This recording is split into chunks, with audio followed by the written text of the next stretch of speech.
मित्रांनो, लास्ट लेक्चरमध्ये आपण लिव्हरची ॲनाटॉमी समजून घेतली. लिव्हरचं स्ट्रक्चर कशा प्रकारे आहे हे आपण लास्ट लेक्चरमध्ये समजून घेतलं. म्हणजे तो होता आपला पार्ट वन. आता आपण पार्ट 2 मध्ये लिव्हरची फिजिओलॉजी समजून घेऊ. म्हणजे लिव्हरचं फंक्शन काय काय आहे ते आपण समजून घेऊ. बघ, आपल्याला मेडिकल सायन्स सांगते की लिव्हर जी आहे हे हजारापेक्षा जास्त फंक्शन परफॉर्म करते. म्हणजे एकटाच ऑर्गन हजारापेक्षा जास्त आपल्या बॉडीमधले वेगळे वेगळे फंक्शन तो परफॉर्म करते. वेगळे वेगळे कामं तो एकटाच करतो. पण आपल्याला एवढ्या सगळ्या कामांची घेणं देणं नाही. आपल्या सिलेबसमध्ये, आपल्या टेक्स्टबुकमध्ये जे लिव्हरचे फंक्शन दिलेले आहे आपण तेवढ्याचा स्टडी करणार आहोत. तर 1 बाय 1 करून आपण लिव्हर काय काय फंक्शन परफॉर्म करते, लिव्हर काय काय कामं आपल्या बॉडीमध्ये करते, आपण ते समजून घेणार आहोत. आता बघा, हे जे सगळे कामं आहेत आपल्या लिव्हरचे जे फंक्शन आहेत ते मी सगळे शॉर्टमध्ये या बोर्डवरती लिहिलेले आहेत. तर 1 बाय 1 करून आपण ते समजून घेऊ. जवळपास 7 ते 8 असे फंक्शन आहेत इम्पॉर्टंट लिव्हरचे की जे आपल्याला आपल्या बॉडीला आवश्यक आहे आणि ते लिव्हर जे आहे ते फंक्शन करत असते. तर फर्स्ट जे फंक्शन आहे लिव्हरचं ते आहे प्रोडक्शन ऑफ बाईल. लिव्हरचं सगळ्यात इम्पॉर्टंट जे फंक्शन आहे ते आहे बाईल तयार करणे किंवा बाईल ज्यूस सिक्रेट करणे. मी तुम्हाला मागच्या लेक्चरमध्येही सांगितलं की लिव्हरच्या ज्या सेल आहेत आपण त्या सेलला हिपॅटोसाइट्स म्हणतो किंवा हिपॅटिक सेल्स असं म्हणतो. तर त्या हिपॅटिक सेल काय करतात तर ते बाईल तयार करतात. एक प्रकारचं एक वॉटरी सबस्टन्स असतो तो बाईल तयार करतात किंवा त्याला आपण बाईल ज्यूस म्हणतो. म्हणजे ज्यूस म्हणजे जसा असतो ना आपला बाकीचा तशा टाईपचा हा जे एक ज्यूस आहे आणि वॉटरी आहे. म्हणजे तो पाण्यासारखा पातळ आहे आणि त्याचा कलरही कसा आहे, त्याचा डार्क ग्रीन असा कलर आहे. मी तुम्हाला लास्ट लेक्चरमध्ये सांगितलं आणि इथे पण लक्षात ठेवा, जो बाईल लिव्हर काय तयार करतो, लिव्हर हा बाईल तयार करतो. आणि त्या बाईलचा कलर कसा आहे, त्या बाईलचा कलर आहे डार्क ग्रीन, एकदम डार्क ग्रीन आहे, ग्रीनिश कलर आहे त्याचा. आणि मग मी तुम्हाला सांगितलं की हा जो बाईल आहे हा आपल्या डायजेशनमध्ये हेल्प करत असतो. आणि हा जो बाईल आहे हा रोजच्या रोज आपलं लिव्हर तयार करते. जवळपास मी 24 तासामध्ये लिव्हर जे आहे ते 500 ml ते 1000 ml पर्यंत म्हणजे 1 लिटरपर्यंत बाईल ज्यूस रोजच्या रोज हा लिव्हर तयार करतो. तर लिव्हर किती ज्यूस तयार करतो रोज, बाईल किती तयार करतो तर 1 लिटरपर्यंत बाईल तयार करतो. आता हा जो बाईल लिव्हर तयार करतो या बाईलमध्ये असते तरी काय, तर बाईलचं कंपोजिशन आपण समजून घेऊ. बघा, मी इथं कंपोजिशन लिहिलेलं आहे की बाईलमध्ये काय काय आहे हे सगळं समजून घ्या आताच. कारण आपण जेव्हा फिजिओलॉजी ऑफ डायजेशन समजून घेऊ, जेव्हा डायजेशन कसं होते त्याच्यामध्ये पण हा पॉईंट आहे. आणि तुम्ही जर आताच तो समजून घेतला व्यवस्थित तर तुम्हाला ते फिजिओलॉजी ऑफ डायजेशन हे व्यवस्थित समजून. म्हणून बघा, आता इथे मी नोट केलेलं आहे की हा जो बाईल तयार करतो लिव्हर, तर बाईल काय आहे, ते ग्रीनिश फ्लुइड आहे, एक ग्रीनिश लिक्विड आहे. आणि त्या ग्रीनिश लिक्विडमध्ये या बाईलमध्ये आहे तरी काय, त्याच्यामध्ये बाईल पिगमेंट्स आहेत. तर बाईल पिगमेंट कोणते कोणते आहेत तर बिलिरुबिन, बिलिवर्डिन यांना बाईल पिगमेंट्स म्हणतात. पिगमेंट म्हणजे काय, जे कलर द्यायचं काम करतात आपण त्यांना पिगमेंट्स म्हणतो. तर कोणते कोणते पिगमेंट आहे या बाईलमध्ये, बिलिरुबिन आणि बिलिवर्डिन. बिलिरुबिन जो आहे तो येलो कलरचा असतो, बिलिरुबिन जो आहे हा ग्रीन कलरचा असतो. आणि हे तयार कसे होतात बिलिरुबिन, बिलिवर्डिन, तर आपलं जे हिमोग्लोबिन आहे, आपल्या ज्या RBC आपलं जे हिमोग्लोबिन आहे ते हिमोग्लोबिन ब्रेक झालं, हिमोग्लोबिन तुटलं की त्याच्यापासून बिलिरुबिन आणि बिलिवर्डिन फॉर्म होतात. हे सगळं व्यवस्थित लक्षात ठेवा. पुढे पण आपण जेव्हा सर्क्युलेशन वगैरे चॅप्टर बघू तेव्हा पण आहे. तर हे बिलिरुबिन आणि बिलिवर्डिन काय आहेत तर हे बाईल पिगमेंट्स आहेत. आणि कुठे प्रेझेंट आहेत तर बाईलमध्ये प्रेझेंट आहेत. आणि कसे फॉर्म होतात तर हिमोग्लोबिन जो आहे तो ब्रेक झाला, हिमोग्लोबिन तुटला की त्याच्या तुटण्यापासून बिलिरुबिन, बिलिवर्डिन फॉर्म होतात. मग हे बिलिरुबिन, बिलिवर्डिन करतात काय तर बिलिरुबिन आणि बिलिवर्डिन आपलं जे फिकल मॅटर आहे त्या फिकल मॅटरला किंवा त्या फिसेसला कलर द्यायचं काम करतात. पण आपल्या फिसेसचा एक विशिष्ट कलर आहे आणि तो विशिष्ट कलर कशामुळे आहे, बिलिरुबिन आणि बिलिवर्डिनमुळे. म्हणजे आपण असं म्हणू आपली जी विष्ठा आहे किंवा आपण त्याला संडास म्हणतो फिसेस, तर त्याचा एक विशिष्ट कलर आहे. तो कलर कशामुळे येतो तर तो बिलिरुबिन किंवा बिलिवर्डिनमुळे येतो. आता हे जे बाईल पिगमेंट आहेत हे बाईल पिगमेंट जर गडबड झालेत किंवा बाईल पिगमेंट जर व्यवस्थित तयार झाले नाही तर मग आपल्या फिकल मॅटरचा कलर चेंज होईल. समजले ना. म्हणजे याचा अर्थ समजून चालायचं की आपल्या लिव्हरमध्ये काहीतरी प्रॉब्लेम आलेला आहे. तर ते एक डायग्नोसिसचा तो एक प्रकार आहे. म्हणजे निदान करण्याचा, लिव्हर व्यवस्थित काम करते की नाही हे समजण्याचा तो एक टाईप आहे. काय, कोणता टाईप आहे की बिलिरुबिन, बिलिवर्डिन व्यवस्थित तयार होते की नाही. कारण बिलिरुबिन, बिलिवर्डिन व्यवस्थित तयार झालं की मग याच्यामुळे काय की आपल्या फिकल मॅटरला कलर भेटतो. ठीक आहे. आणि त्यानंतर बघा, आता याच्यामध्ये आहे साल्ट्स. तर काय काय आहे बाईलमध्ये आहे बाईल पिगमेंट्स, बाईल साल्ट्स. आता 2 प्रकारचे बाईल साल्ट्स आहेत, ग्लायकोकोलेट आणि टर्कोकोलेट असे 2 टाईपचे साल्ट्स प्रेझेंट आहेत आपल्या या बाईलमध्ये. त्यानंतर आणखी काय काय प्रेझेंट आहे बाईलमध्ये, तर बाईलमध्ये आहे कोलेस्ट्रॉल, फॉस्फोलिपिड्स हे प्रेझेंट आहेत आणि बाईलमध्ये कोणतंही एन्झाईम प्रेझेंट नसते. हे सगळ्यात इम्पॉर्टंट लक्षात ठेवा, क्वेश्चन येऊ शकतो की बाईलमध्ये बाईल पिगमेंट आहे, बाईल साल्ट्स आहेत, कोलेस्ट्रॉल आहे, फॉस्फोलिपिड्स आहे, पण बाईलमध्ये कोणतंही पिगमेंट प्रेझेंट, बाईलमध्ये कोणतंही एन्झाईम प्रेझेंट नाही. जेवण पचवायला जे काही एन्झाईम लागत आहे ते एकही एन्झाईम या बाईलमध्ये प्रेझेंट नसते. मग आता हा बाईल तयार झाला, लिव्हरच्या सेलनी किंवा लिव्हरनी बाईल तयार केला आणि बाईलमध्ये हे सगळं काही आहे हे इथपर्यंत आपण समजलो. मग आता हा बाईल करतो तरी काय, आपल्या बॉडीला या बाईलचा फायदा तरी काय आहे, तर बाईल जे आहे, बाईलमुळे आपलं जे फूड आहे, आपलं जे जेवण आहे ते अल्कॅलाईन बनते. हे फर्स्ट पॉईंट याचा ह्या लक्षात ठेवा. तो हा जो बाईल आहे, हा बाईल काय करतो, आपल्या फूडला, आपलं जे जेवण आहे त्या जेवणाला अल्कॅलाईनमध्ये कन्वर्ट, म्हणजे अल्कॅलाईन नेचरमध्ये तो कन्वर्ट करतो. आधी आपलं फूड जे आहे ते पोटामध्ये असताना ॲसिडिक असते आणि मग जेव्हा ते आपल्या इंटेस्टाईनमध्ये जाते आणि त्या इंटेस्टाईनमध्ये मग बाईल त्याच्यामध्ये मिक्स होऊन जातो. तर जेव्हा बाईल हा आपल्या जेवणामध्ये मिक्स होतो तेव्हा आपलं जेवण जे आहे ते अल्कॅलाईन नेचरचं बनते. ठीक आहे, तर हे या बाईलचं हे एक फंक्शन आहे. त्यानंतर या बाईल काय करते, आपल्या फूडमध्ये जे फॅट्स आहेत त्या फॅटचं इमल्सिफिकेशन करायचं काम हा बाईल करत असतो.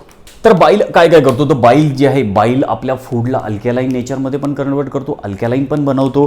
त्याचबरोबर आपल्या फूडमध्ये जे फॅट आहे त्या फॅटचं इमल्सिफिकेशन हा बाईल करतो. तर फॅटचं इमल्सिफिकेशन म्हणजे काय असते, तर फॅटचे जे लार्ज मॉलिक्यूल असतात त्या लार्ज मॉलिक्यूलला तो स्मॉल मॉलिक्यूलमध्ये कन्वर्ट करायचं काम करत असतो. तर याला फॅटचं इमल्सिफिकेशन असं म्हणतात.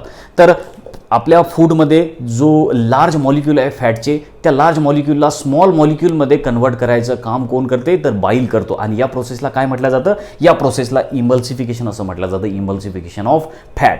तर हे लक्षात ठेवा, फॅटचं इमल्सिफिकेशन म्हणजे काय असतं, तर लार्ज फॅट मॉलिक्यूलला किंवा ड्रॉप ग्लोब्युलला स्मॉल युनिटमध्ये कन्वर्ट करणे याला इमल्सिफिकेशन ऑफ फॅट असं म्हटलं जातं.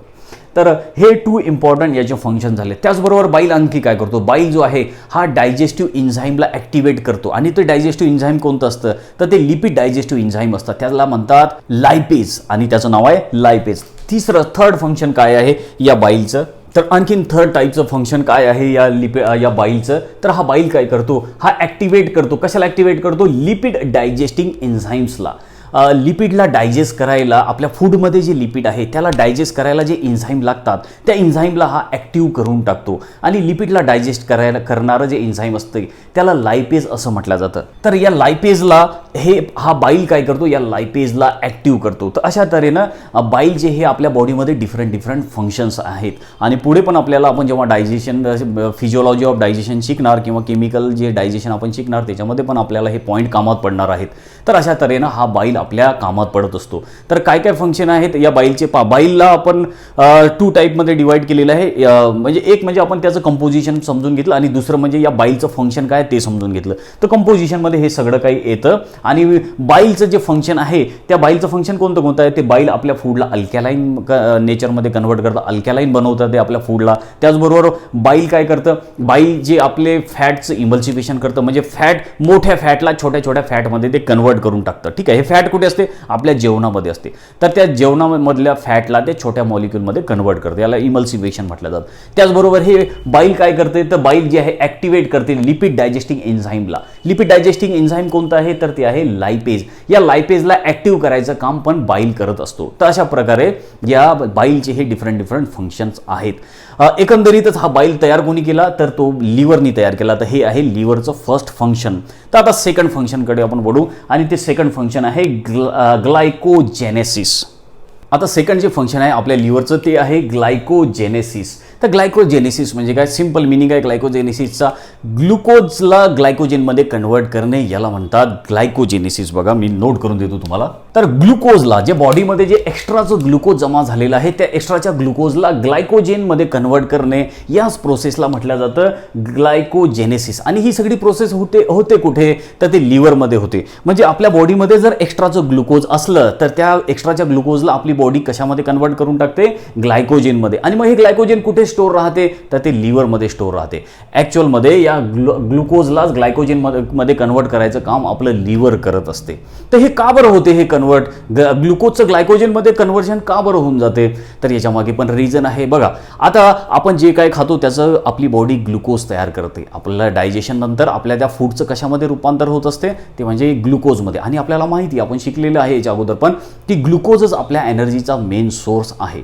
तर आपण जे काय फूड घेतलं त्याचं कशामध्ये कन्व्हर्जन झालं, ते झालं ग्लुकोज तयार झालं. बघा, आता बघा, आपण जे अन्न घेतलं, आपण जे फूड घेतलं, त्या फूडला आपली बॉडी डायजेस्ट करते आणि त्याला कन्वर्ट करते ग्लुकोजमध्ये, आणि ग्लुकोजच आपल्याला एनर्जी द्यायचं काम करत असते. आता फॉर एक्झाम्पल बघा, की आपली आज समजा फॉर एक्झाम्पल आज आपली एनर्जीची रिक्वायरमेंट आहे आजची 100 ग्रॅम एवढ्या ग्लुकोजची. आपल्याला दिवसभरात काम करायला किती ग्लुकोज लागेल, तर आपल्याला 100 ग्रॅम एवढं ग्लुकोज लागेल. बघा, फॉर एक्झाम्पल 100 ग्रॅम एवढ्या ग्लुकोजची आपल्याला आवश्यकता आहे समजा, ठीक आहे, दिवसभरात. तर आता बघा, की आपण जर जास्त जेवण केलं, तर जास्त जेवण केलं याचा अर्थ काय, जास्त ग्लुकोज आपल्या बॉडीमध्ये गेलं. मग आता किती ग्लुकोज गेलं, फॉर एक्झाम्पल आपण समजून घेऊ की 120 ग्रॅम एवढं ग्लुकोज आपल्या बॉडीमध्ये गेलं. आपल्या बॉडीची गरज किती आहे ग्लुकोजची, फक्त 100 ग्रॅम. आपल्याला फक्त 100 ग्रॅमच ग्लुकोजची आवश्यकता आहे, कारण आपण काही जास्त काम करत नाही. फॉर एक्झाम्पल आपण स्टुडंट आहे आणि आपण फार काही जास्त काम करत नाही, त्यामुळे आपल्या बॉडीची गरज किती आहे ग्लुकोजची, 100 ग्रॅमच एवढी ग्लुकोजची आवश्यकता आहे. पण आपण जास्त जेवण केलं समजा फॉर एक्झाम्पल, आणि जास्त जेवण म्हणजे काय, जास्त ग्लुकोज तयार झालं. आणि मग किती ग्लुकोज तयार झालं, 120 ग्रॅम. म्हणजे किती एक्स्ट्रा झालं आपल्या बॉडीमध्ये ग्लुकोज, 20 ग्रॅम एवढं ग्लुकोज एक्स्ट्रा झालं.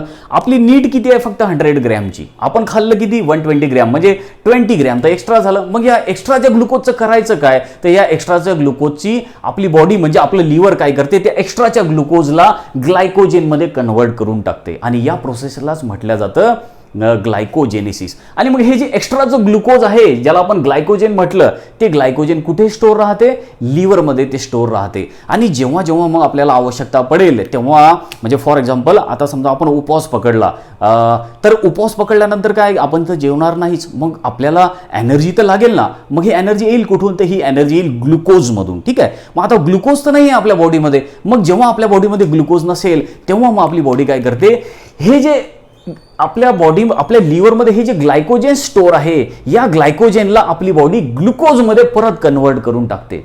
बघा, ग्लुकोजमध्ये जेव्हा हे ग्लायकोजेन हे ग्लुकोजमध्ये कन्वर्ट होऊन जाते, तेव्हा मग आपल्याला ग्लुकोज भेटेल आणि मग आपल्याला एनर्जी भेटेल. म्हणजे जेव्हा आपण जेवण पण करणार नाही तरी पण आपण काम करतच राहणार, मग आपल्याला एनर्जी येते कशी, तर अशा प्रकारे ती एनर्जी येते. म्हणजे एक्स्ट्रा जर ग्लुकोज ग्लायकोजेनमध्ये कन्वर्ट झालं, आणि जेव्हा जेव्हा आवश्यकता पडेल, जेव्हा आपण उपवास पकडू किंवा काही कारणानं आपल्याला जेवण भेटणार नाही, त्या अशा वेळी हे ग्लायकोजेनच आपल्याला कामात पडते. ग्लायकोजेन हे आपलं इमर्जन्सी फूड म्हणून कामात पडते. या ग्लायकोजेनचं आपली बॉडी ग्लुकोजमध्ये कन्व्हर्जन करत असते, किंवा या ग्लायकोजेनला ग्लुकोजमध्ये कन्वर्ट करत असते आपली बॉडी. आणि जेव्हा ग्लायकोजेन ग्लुकोजमध्ये कन्वर्ट होते, तेव्हा आपल्याला एनर्जी भेटते, कारण ग्लुकोज म्हणजेच काय आहे, एनर्जी आहे. तर अशा तऱ्हेने हे मेकॅनिझम आपल्या बॉडीमध्ये चालत असते. तर ही जी प्रोसेस आहे ही व्यवस्थित तुम्ही लक्षात ठेवा. तर ही प्रोसेस होती ग्लायकोजेनेसिस. तर हे हा एक ग्रीक वर्ड आहे. ग्लायकोज मीन्स ग्लायकोजेन, आणि जेनेसिस म्हणजे सिंथेसिस, तयार करणे. काय तयार केलं इथे, ग्लुकोज तयार केलं, ग्लायकोजेन तयार केलं. कोणापासून तयार केलं, ग्लुकोजपासून. म्हणून या प्रोसेसला ग्लायकोजेनेसिस असं म्हटलं. आणि एक आणखी लक्षात ठेवा, ही सगळी प्रोसेस लिव्हरमध्ये जरी होत असली तरी इथे एक हार्मोन आपल्याला खूप आवश्यक आहे. ग्लुकोजचं ग्लायकोजेनमध्ये कन्वर्ट करायला एक हार्मोन खूप इम्पॉर्टंट आहे, आणि ते हार्मोन आहे इन्सुलिन. ठीक आहे, इन्सुलिन हार्मोन आहे. हे एवढं इथे जाता जाता लक्षात ठेवा. तर हे पाहिलं आपण याचं सेकंड फंक्शन. त्यानंतर आणखी नेक्स्ट फंक्शन काय ते समजून घेऊ, ते आहे डीअमायनेशन. तर डीअमायनेशन म्हणजे काय ते पण आपण समजून घेऊ. आता बघा, डीअमायनेशन म्हणजे काय, की आपण जे अॅमिनो ॲसिड आपण खाल्लेले आहेत, जे आपल्या बॉडीमध्ये अॅमिनो ॲसिड्स आहेत, आणि त्या एक्स्ट्रा ज्या अॅमिनो ॲसिड पासून अमोनिया तयार करणे, या प्रोसेसला डीअमायनेशन असं म्हटलं जातं. किंवा आणखी तुम्हाला एक डिटेलमध्ये सांगतो. बघा, आपण आपल्या जेवणामध्ये काय घेतलं, आपण आपल्या जेवणामध्ये अॅमिनो ॲसिड घेतले. अॅमिनो ॲसिड म्हणजे काय, प्रोटीन आपण घेतले, कारण प्रोटीन कशापासून बनलेले असतात, अॅमिनो ॲसिड पासून बनलेले असतात. अॅमिनो ॲसिडची चेन म्हणजेच प्रोटीन आहेत. तर आपण काय घेतले, तर आपण अॅमिनो ॲसिड खाल्लेले आहेत. आता डीअमायनेशन म्हणजे इथे मी नोट करून दिलं. डीअमायनेशन म्हणजे काय, जे अॅमिनो ॲसिड आपल्या बॉडीमध्ये आहेत, आणि ते अॅमिनो ॲसिड जर एक्स्ट्रा आपल्या बॉडीमध्ये झाले, तर आपलं लिव्हर काय करते, त्या अॅमिनो ॲसिडमधून जर ॲमिनो ग्रुप जर आपण काढून टाकला तर तयार होतो त्याच्या अमोनिया. काय तयार होतो? अमोनिया. बघा काय झालं इथे, अमिनो ऍसिड जे आहे, अमिनो ऍसिड मधून अमिनो ग्रुप म्हणजे कोणता? NH2. अमिनो ऍसिड मधून अमिनो ग्रुप काढला तर त्याचं काय तयार होते? त्या अमिनो ऍसिडचं अमोनिया फॉर्म होतो, अमोनिया. ठीक आहे, तर याच प्रोसेसला म्हटलं जातं डीअमायनेशन. तर इथे काय झालं? डीअमायनेशन. आता हा जो अमोनिया आहे हा तर घातक आहे आपल्या बॉडीसाठी. ठीक आहे, it is toxic to our body. तर आता हा अमोनिया जो आहे या अमोनियाचं युरियामध्ये कन्वर्ट केला जातो. अमोनियाला कशामध्ये कन्वर्ट केला जातो? युरियामध्ये. युरिया हा कमी टॉक्सिक आहे आणि मग नंतर हा युरिया जो आहे हा आपल्या किडनीमधून म्हणजे लघवीमधून आपण या युरियाला बाहेर फेकून देत असतो. युरिया जो आहे आपण आपल्या लघवीमधून बाहेर फेकतो. तर युरिया तयार कसा झाला? अमोनियापासून. अमोनिया फॉर्म कसा झाला? ॲमिनो ऍसिड पासून. हे लक्षात ठेवा. तर डीअमायनेशन म्हणजे काय? आपलं लिव्हर काय करते? लिव्हर हे डीअमायनेशन करते. डीअमायनेशन म्हणजे जे एक्स्ट्राचं ॲमिनो ऍसिड आहे त्या एक्स्ट्राच्या ॲमिनो ऍसिड मधून ॲमिनो ग्रुप काढला, तर ॲमिनो ग्रुप काढला की काय तयार होतो? अमोनिया. तर अमिनो ऍसिडलाच अमोनियामध्ये कन्वर्ट करणे म्हणजे डीअमायनेशन. साध्या भाषेत लक्षात ठेवा, अमिनो ऍसिडला अमोनियामध्ये कन्वर्ट करणे यालाच डीअमायनेशन असं म्हटलं जातं. आणि हा जो अमोनिया फॉर्म झाला या अमोनियाला मग आपली बॉडी किंवा आपलं लिव्हर काय करते? युरियामध्ये कन्वर्ट करते आणि मग हा युरिया एक्स्ट्रिटरी प्रोडक्ट आहे आणि या युरियाला मग आपण लघवीमधून बाहेर फेकून देत असतो. ही प्रोसेस आहे डीअमायनेशनची आणि खूप इम्पॉर्टंट प्रोसेस आहे आपल्या बॉडीमध्ये आणि ही सगळे होते कुठे?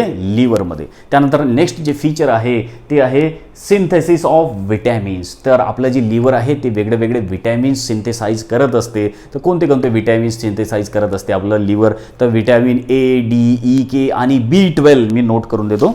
तर अशा तऱ्हेनं vitamin A, D, E, K, B12 हे जे विटॅमिन्स आहेत याचं सिंथेसिस पण आपल्या लिव्हरमध्ये होत असतं. ठीक आहे, तर हे आणखीन एक फंक्शन लक्षात ठेवा आपल्या लिव्हरचं. त्यानंतर आणखीन नेक्स्ट जे फंक्शन आहे ते आहे सिंथेसिस ऑफ ब्लड प्रोटीन्स. तर ब्लड प्रोटीन्स तर भरपूर सारे आपल्या बॉडीमध्ये, पण जे ब्लडमध्ये सापडतात प्रोटीन त्यांना आपण ब्लड प्रोटीन्स असं म्हणतो. तर ब्लड प्रोटीन्स कोणते आहेत? तर प्रोथ्रॉम्बिन, फायब्रिनोजेन यांना ब्लड प्रोटीन्स असं म्हटलं जातं. आणि हे काय कामात पडतात? तर प्रोथ्रॉम्बिन आणि फायब्रिनोजेन हे आपल्या ब्लड क्लॉटिंगमध्ये कामात पडत असतात. आपलं ब्लड जेव्हा बॉडीच्या बाहेर येते, आपल्याला काही इंजुरी वगैरे होते किंवा जखम झाल्यानंतर ब्लड बाहेर आल्यानंतर ते ऑटोमॅटिक क्लॉट होऊन जाते, गोठून जाते ते. तर हे क्लॉट कशामुळे होते? तर या ब्लड प्रोटीन्समुळे. कोणत्या ब्लड प्रोटीन्समुळे? प्रोथ्रॉम्बिन आणि फायब्रिनोजेन. आणि हे प्रोथ्रॉम्बिन आणि फायब्रिनोजेन जे आहे हे रक्त गोठायला आवश्यक आहेत आणि हे प्रोथ्रॉम्बिन फायब्रिनोजेन तयार कोण करते? तर आपलं लिव्हर तयार करते. ठीक आहे, तर हे आणखीन एक लिव्हरचं फंक्शन आहे. मी परत एकदा इथे नोट करून देतो. तर बघा हे जे हे आहेत आपले ब्लड प्रोटीन्स, प्रोथ्रॉम्बिन, फायब्रिनोजेन हे जे आहेत हे ब्लड क्लॉटिंग म्हणून कामात पडतात. हे ठीक आहे, हे ब्लड क्लॉटिंग फॅक्टर्स आहेत, हे ब्लड क्लॉटिंग प्रोटीन्स आहेत. रक्त गोठायला आपल्याला हे प्रोटीन्स कामात पडतात आणि हे तयार कोण करतं? हे प्रोथ्रॉम्बिन आणि फायब्रिनोजेन हे तयार करतं म्हणजे आपलं लिव्हर. तर लिव्हरचं हे आणखीन एक इम्पॉर्टंट फंक्शन आहे. त्यानंतर बघा नेक्स्ट जे फंक्शन आहे लिव्हरचं ते म्हणजे हिमोपॉयसिस. तर हिमोपॉयसिस परत हा एक ग्रीक वर्ड आहे. हिम म्हणजे ब्लड, हा कसा बनलेला आहे? हिम म्हणजे ब्लड आणि पॉयसिस म्हणजे टू मेक, तयार करणे. हिमोपॉयसिस ब्लड तयार करणे. तर लिव्हर जे आहे ॲक्च्युली ब्लड तयार करायचं काम आपल्या बोन मॅरोचं आहे. लिव्हर ब्लड तयार करत नाही. बोन मॅरो जे आहे आपल्या बॉडीमधले ते बोन मॅरो ब्लड तयार करतात. ब्लड म्हणजे काय? RBC, WBC, प्लेटलेट्स यालाच ब्लड सेल्स म्हणतात. तर ब्लड सेल्स किंवा ब्लड तयार करायचं काम बोन मॅरोचं आहे. पण जेव्हा आपण आईच्या पोटामध्ये असतो, म्हणजे आपला जन्म झालेला नसतो, आपण जेव्हा आईच्या पोटामध्ये असतो, आपण जेव्हा एम्ब्रियो अवस्थेमध्ये असतो, तेव्हा आपल्या बॉडीमध्ये ज्या RBC तयार होतात त्या RBC लिव्हर तयार करते. लक्षात ठेवा हे फंक्शन. तर आपण आईच्या पोटामध्ये असताना ब्लड तयार करायचं काम किंवा RBC तयार करायचं काम लिव्हर करते. म्हणून अशा लिव्हरच्या या फंक्शनला हिमोपॉयसिस असं म्हटलं जातं. मग आपला जन्म झाल्यानंतर ते RBC तयार कुठे होतात? बोन मॅरोमध्ये. पण जेव्हा आपण आईच्या पोटामध्ये असतो तेव्हा ते RBC कुठे तयार होतात? त्या लिव्हरमध्ये असतात. हा दोनमध्ये डिफरन्स लक्षात ठेवा. तर आता आपल्या बॉडीमध्ये सध्या आपल्या बॉडीमध्ये RBC कोण तयार करते? तर बोन मॅरो. पण जेव्हा आपण आपल्या आईच्या पोटामध्ये होतो तेव्हा RBC कोणी तयार केल्या? आता RBC लिव्हरनी तयार केल्या आणि लिव्हरच्या अशा फंक्शनला म्हटलं जातं हिमोपॉयसिस. तर हा एक डिफरन्स लक्षात ठेवा. हे आणखीन एक इम्पॉर्टंट फंक्शन आहे लिव्हरचं, हिमोपॉयसिस. त्यानंतर आहे फॅगोसायटोसिस. तर हा परत एक ग्रीक वर्ड आहे. फॅगो म्हणजे फॅगोसायटोसिस म्हणजे याचा अर्थ काय आहे की टू इट, खाऊन टाकणे, गिळून टाकणे किंवा डायजेस्ट करून टाकणे, ठीक आहे. तर लिव्हर काय खाऊन टाकते, तर लिव्हर काही खात नाही. लिव्हरमध्ये ज्या कुफर सेल्स आहेत, मी तुम्हाला अगोदरच्या लेक्चरमध्ये सांगितलं की लिव्हरमध्ये कुफर सेल्स प्रेझेंट आहेत. लिव्हरमध्ये जे आहेत त्या कुफर सेल्स प्रेझेंट आहेत आणि ह्या कुफर सेल काय करतात, आपल्या बॉडीमध्ये जे काही मायक्रो ऑर्गॅनिझम असतील, जे बॅक्टेरिया असतील किंवा जे वोर्न आउट RBC WBC असतील, वोर्न आउट म्हणजे काय, जे जुन्या झालेल्या किंवा ज्या म्हाताऱ्या झालेल्या WBC RBC वगैरे असतील आणि जे मायक्रो ऑर्गॅनिझम बॅक्टेरिया वगैरे असतील त्यांना मारून टाकायचं, त्यांना डिस्ट्रॉय करून टाकायचं काम ह्या कुफर सेल्स करत असतात. आणि कुफर सेल कुठे असतात, तर लिव्हरमध्ये असतात. म्हणजे लिव्हर म्हणजेच कोण आहे, ह्या कुपर सेल. तर कुपर सेल काय करतात, अशा तऱ्हेनं त्या मायक्रो ऑर्गॅनिझमला, बॅक्टेरियाला वगैरे त्या गिळून टाकतात, खाऊन टाकतात, मारून टाकतात. तर अशा तऱ्हेचं जे लिव्हरचं फंक्शन आहे, म्हणजे ज्या कुफर सेलचं फंक्शन आहे, त्याला फॅगोसायटोसिस असं म्हणून ओळखलं जातं. आणि त्यानंतर एक लिव्हरचं लास्ट फंक्शन आहे ते म्हणजे स्टोरेज. तर लिव्हर जे आहे हा स्टोरेज ऑर्गन म्हणून पण काम करतो. लिव्हर कशाचं स्टोरेज करतो, पहिलं तर आपण समजून घेतलं, ग्लुकोज, एक्स्ट्राचं ग्लुकोज ग्लायकोजेनमध्ये कन्वर्ट झालं. मग हा ग्लायकोजेन कुठे स्टोअर आहे, तर हा लिव्हरमध्ये स्टोअर आहे. तर लिव्हरनी कशाला स्टोअर करून ठेवलं, लिव्हरनी ग्लायकोजेनला स्टोअर केलं. आणि तुम्हाला सांगितलं की ग्लायकोजेन हे आपलं इमर्जन्सी फूड आहे. जेव्हा जेव्हा आपल्याला आवश्यकता पडेल या ग्लायकोजेनचं कशामध्ये रूपांतर होईल, कन्व्हर्जन होईल, ग्लुकोजमध्ये. तर ग्लायकोजेन कुठे स्टोअर आहे, ते लिव्हरमध्ये स्टोअर आहे. म्हणजे लिव्हर काय झाला, स्टोरेज ऑर्गन म्हणून लिव्हरनी काम केलं इथे. त्याचबरोबर लिव्हर जो आहे हा vitamins A, D, E, K किंवा B12 यांना पण स्टोअर करून ठेवतो. बघा लिव्हरनी कशांना स्टोअर करून ठेवलं, तर स्टोअर म्हणजे काय की बाकी नंतर मग आपल्याला ते कामात पडेल, याच्यासाठी आपण स्टोरेज करत असतो ना, कोणत्याही गोष्टीचा साठा करून ठेवतो आपण किंवा स्टोरेज करून ठेवतो. कशासाठी, ह्या गोष्टी आपल्याला नंतर कामात पडतील याच्यासाठी. तर आपण काय केलं, आपल्या लिव्हरनी काय केलं, ग्लायकोजेनला स्टोअर केलं आहे ना, म्हणजे ते आपल्याला ग्लायकोजेन नंतर पण कामात पडणार आहे. आपल्या लिव्हरनी vitamin A, D, E, K, B12 यांना पण स्टोअर करून ठेवलं, म्हणजे हे पण आपल्याला नंतर कामात पडतील कधीतरी जेव्हा आवश्यकता पडेल तेव्हा.